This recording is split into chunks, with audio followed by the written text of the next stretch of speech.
Well, there's a new book out there that shares the fascinating stories of people who have contracted the coronavirus and beat it. I love it. It's called COVID-19 Miracle Survivors. Crystal met some of these wonderful people. Yes, I did. Well, so many stories, so little time. They're all so touching, and I think that you will agree. Take a look. And even now, I don't know everything that was real and what was not. They are stories of fear and strength. That you have, that you have the skills and the knowledge to go in and save that person's life, but you cannot do that with being safe. Extreme illness and ultimately triumph. I'm not, you're not going to beat me. I'm going to beat you.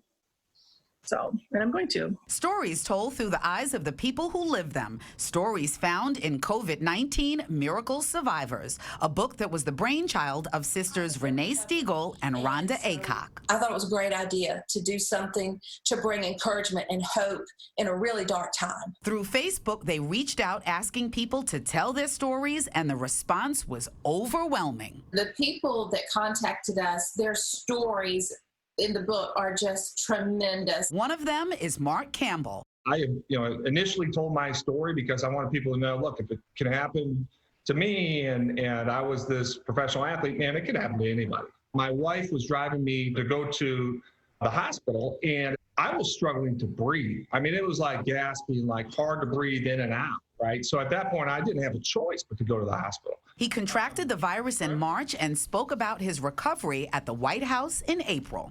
Almost everything I do now is different, right? I don't have a mask on. I'm in my business office, right? So we only have half of our employees in here. We have to have teams in here, right?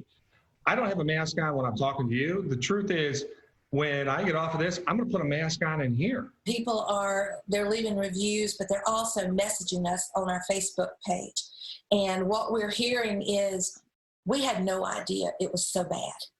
We had no idea that young people, we interviewed the mother of a 7-year-old who had it.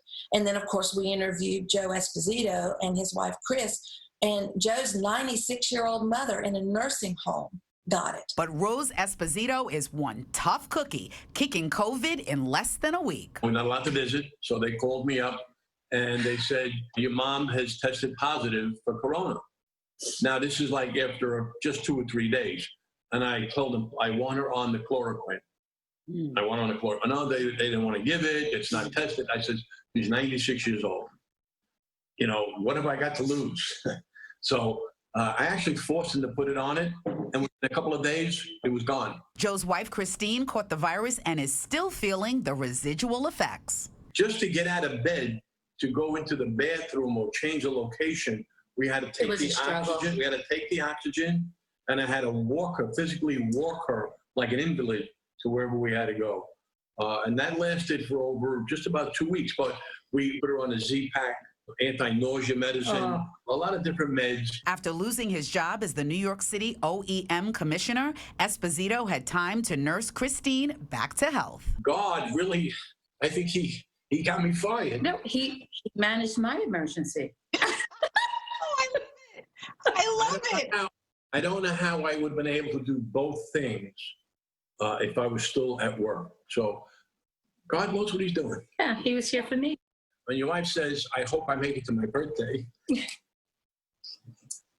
it is. Renee Baker is a Lyft driver who credits Dr. Frank Gabrin with saving her life. He educated her with useful information that she was able to use once she got the virus. I realize now that I probably had symptoms that I didn't recognize even the day before. And I had probably been sick for a week or so before I drove him, as he had probably been sick before he got in my car. They talked about his book, Back from Burnout. She ordered it. And there was his bright, shiny face, just like I remembered it on the glossy cover of the book. And there was his last name. I was like, oh, it's Frank Gabe. And I said, I think I'm going to look him up on Facebook. I think we're going to be friends because we had such a great talk. And I do that now and then. I just look up people I've met. Yeah. So I looked him up and I found this professional page and there was a couple of comments at the top that made me go, what? So I Googled him and I found out he was the first ER doctor in America to die. And more than their stories, survivors have plenty of advice. You've got to stay vigilant, especially if you're in those groups. You know, those groups, those vulnerable groups. You know, it takes one time of not wearing your mask. It takes one time of not washing your hands. Just always keep doing the things that you're doing religiously. You see people putting up signs and in their windows and on their lawns and banging pots and pans, and that's great.